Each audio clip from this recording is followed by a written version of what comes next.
Hi everyone and welcome to today's Drama Hospital recap. As always, don't forget to subscribe so you don't miss any of our videos or recaps.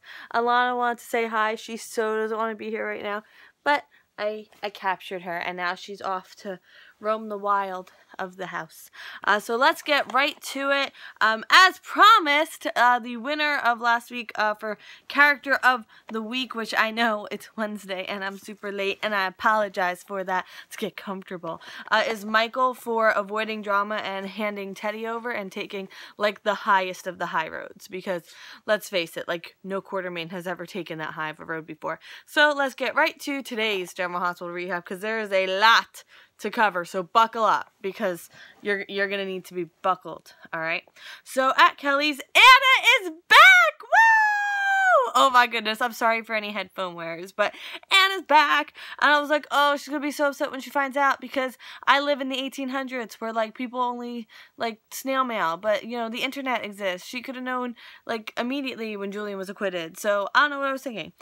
So she's looking at pictures of Duke, and Griffin comes in, and I'm like, bring Duke back. Like, I don't care how you have to do it. I don't care what stories you gotta make up. I don't care how unbelievable it is.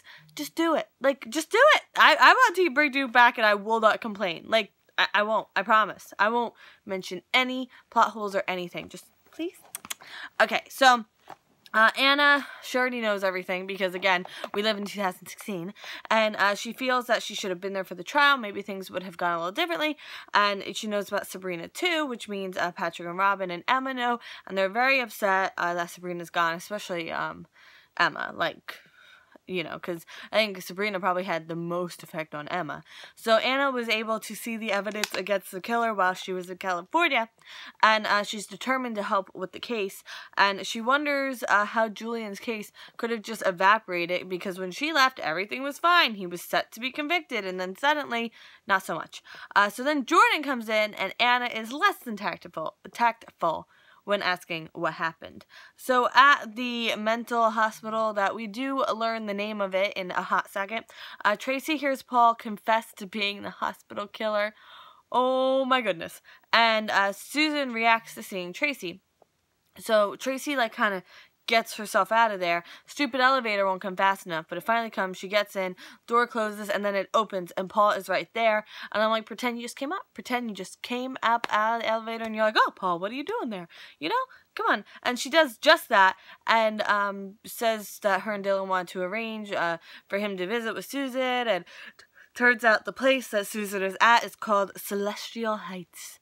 So Tracy says that she didn't mean to invade his privacy, and he thanks her for caring. He tells her Susan doesn't speak, and she signaled that she wanted to be alone.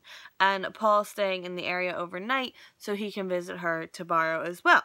So Tracy again apologizes for coming without saying anything to him.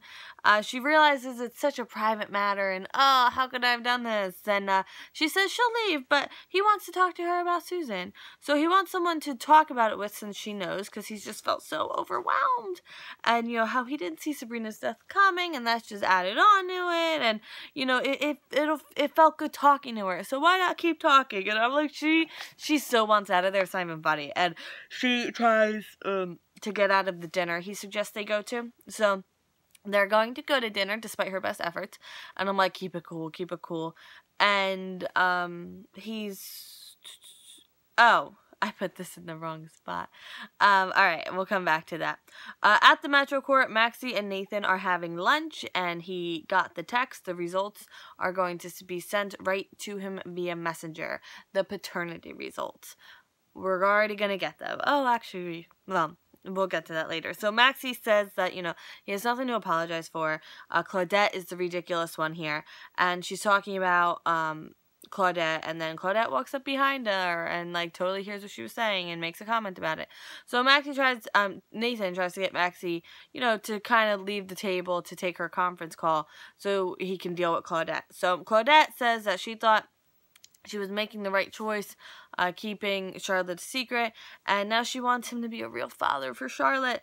And Nathan wants to wait to make any promises until after the test, obviously. And when Nathan says the results are coming today, she like freaks out and asks like, "Oh, why is it so fast? They can make a mistake or something." And he's like, "No, it's fine. It's PCPD. It happens all the time. This is just like this This is how it works. So she doesn't seem happy, and all of a sudden she has to go, and that's not suspicious at all. That's not suspicious at all. But now she knows where the test is being done, and I was like, oh, could she complicate things? But she winds up not complicating things. Well, in that sense. So Maxie feels vindicated because she sees Claudette's reaction, and she's like, oh girl, Nathan isn't the father. So Nathan wonders if she can handle it if he is Charlotte's father. And she says she has, he has no problem with Georgie, so why would she have a problem with Charlotte? So she goes, look, you asked me 5 years ago. Yeah, I would have had an issue, and I wouldn't want you to be, like, connected to your daughter at all. But now she would never try to sabotage the relationship between him and his child because she wants that for him, and she will 100% support him. So Maxie calls Claudette a lying liar, and I'm like, that's what we call people. I swear, someone watches these videos. I just know it. I should put, like, a signal word in, and then if it comes up, I'll be like, I'll think of one for tomorrow, because I think that'd be fun.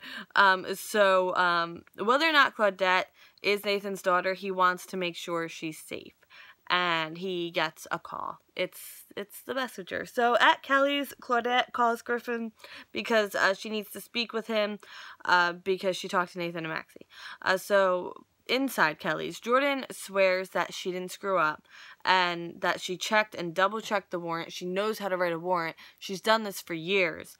And Jordan feels that someone messed with it, although there's no evidence of that. And she thinks Scott bribed someone. And Anna's like, look, Scott might not be, like, the most upstanding citizen, but, like, he wouldn't do that. He wouldn't get himself thrown in jail.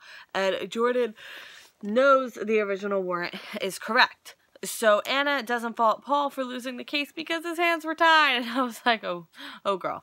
So they talk about Alexis, that she's either lying or was under emotional pressure. She was nearly incoherent, yelling at Scott and Paul. And then she collapsed into Julian's arms and the jury saw the whole thing. Well, she was collapsing and Julian, like, just ran under her. It's not, she's like, hey, and then collapsed. So they were like, look, she's only human. Maybe she could cope, and Anna, she needs better answers. So she's going to talk to Paul. She calls Paul. He doesn't answer, so she leaves. At Paul's cabiny place that's in the remote woods where he's staying, he needs to look for his wallet in the super remote location that Tracy's totally noticing. And his phone rings. He's not going to answer. It was Anna. Tracy, she's so uncomfortable. And she's so uncomfortable. So now I go back up where I put the wrong thing there. So, so they decide to go to dinner because, like, he was talking up this restaurant. And I'm like, keep it cool, Tracy. He's still looking for a stupid wallet.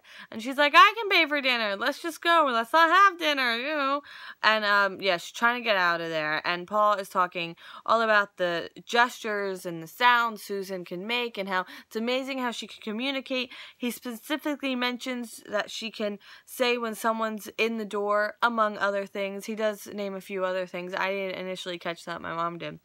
So he finds his wallet and he says, look, why don't we order in? Don't order in. That's a really bad idea. So, also in the Metro Court, Olivia and Anna have a little talk right in front of Paul's room. Olivia was, like, making sure it was in order because, like, a new maid had come in or something like that. So Anna talks to Olivia about Paul and Julian, and Olivia knows it's only a matter of time before Julian contacts her about seeing Leo. And Anna offers to help when that happens, and Olivia got a text from another guest who's being particularly difficult, so she's going to have to go deal with that. And now Anna is left in Paul's room alone and able to look through stuff without interference. Come here. Who's it going to be? It's the Mish police. Hello, little police. Misha could be on the PCPD. She'd probably be more effective, right, Misha? She knew who the hospital killer was before all of us. But, she can't make the sounds and the gestures Susan's can make, so we didn't know. Apparently, she was just so frustrated for so many months because she knew. Where are we? Misha made me lose my place. So at the boxing gym, I know it has a name and I forgot what it was. Curtis is punching the bag and Andre shows up and Andre thought he was sparring with Derek and so did Curtis. It turns out Derek overbooked. What are the chances? So Curtis is going to leave, but Andre's like, no, let's go a few rounds. And Curtis wants to talk about the GH killer. Andre doesn't. He's not comfortable talking with him about it because then he's not a member of the BCPD. Curtis is like, well, Jordy can talk to me about it. And then they like kind of get into it.